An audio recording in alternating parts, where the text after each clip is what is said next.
Hi friends, praise lord. చలి అంటే కేవలం వాతావరణం మాత్రమే కాదు, చాలామందికి అది ఒక నిశ్శబ్దమైన బాధ. రాత్రి వీధుల్లో, బస్టాండ్లో, ఫుట్పాత్లపై నిద్రించే వారికి ఒక దుప్పటి అంటే ఒక రక్షణ, ఒక ఆత్మీయత, ఒక చిన్న ఆశ.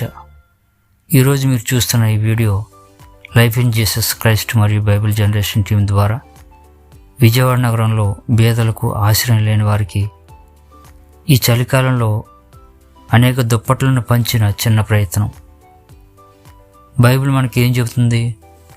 మత్తయి సువార్త 25:40 మిక్కిలి అలుపులేని ఈ నా సహోదరులో ఒకనికి మీరు చేసితిరి గనుక నాకు చేసితిరని యేసుక్రీస్తు చెప్పిన ఈ వాక్యం మమ్మల్ని ప్రేరేపించింది. యేసుక్రీస్తు ప్రేమ మాటల్లో మాత్రమే కాదు, క్రియల్లో కనిపించాలి అనే ఆలోచనతో ఈ సేవను బైబిల్ జనరేషన్ టీం ద్వారా ప్రారంభించాం. మొదటగా కొద్దిమందికి ఆహారాన్ని పంచిపెట్టాం. రెండో ప్రయత్నంలో ఈ దుప్పట్లను పంచిపెట్టడానికి దేవాతి దేవుడు కృప చూపారు. ఈ భయంకరమైన చలిలో మనకు అన్ని సౌకర్యాలు ఉండి కూడా చలికి తట్టుకోలేకపోతున్నాం. అలాంటిది వీధుల్లో జీవిస్తున్న వారి పరిస్థితి ఎలా ఉంటుందో ఒక్కసారి ఆలోచించండి. వారికి ఆశ్రయం లేదు, మాట్లాడేవారు లేరు, కానీ వాళ్ళను చూచేవాడు, తాకేవాడు, వారి అవసరతను ఎరిగినవాడు యేసుక్రీస్తు. దుప్పట్లు ఇచ్చేటప్పుడు వాళ్ళ కళ్ళల్లో కనిపించిన ఆనందం, ఆశ్చర్యం, కృతజ్ఞత మాటల్లో చెప్పలేనిది.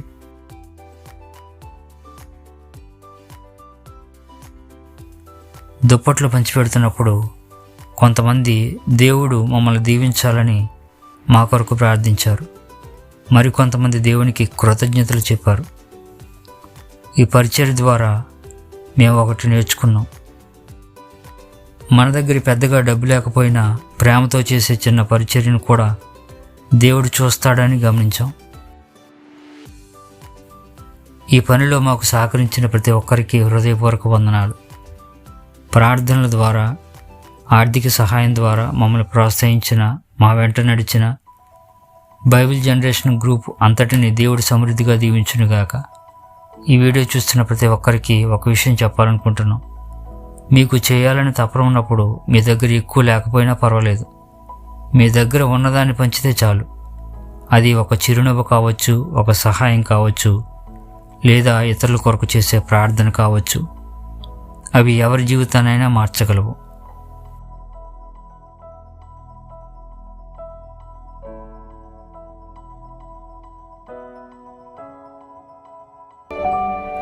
ఈ వీడియో మీకు నచ్చితే ఒక లైక్ చేయండి, మా ఛానల్ని ఆదరించండి, మా ఛానల్ని సబ్స్క్రైబ్ చేయండి. Praise lord. అందరికీ వందనాలు. నేను మీ జాషువా టేకి.